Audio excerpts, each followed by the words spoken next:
A lot of people have interesting perceptions about what happens in the process of finding oil and drilling a well.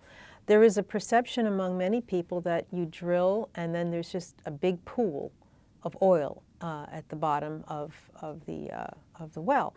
That's not the case.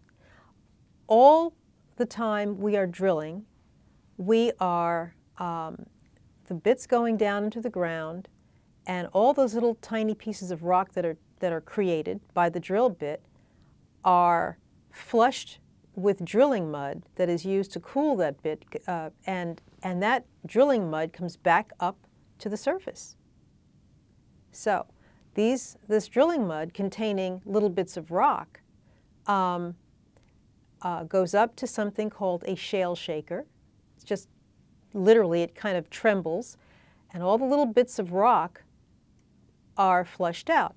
Those bits of rock are collected and analyzed.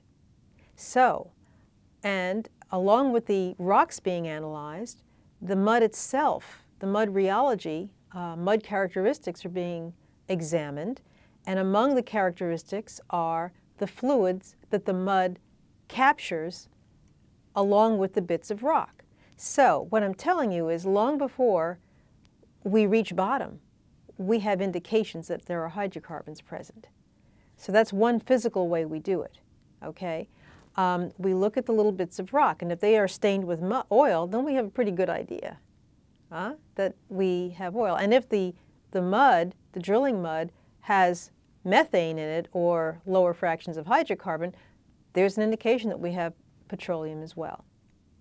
So, so that excitement begins long before you reach total depth. We also have another tool that sits right behind the drill bit that records the electrical and sonic characteristics of the rock formations.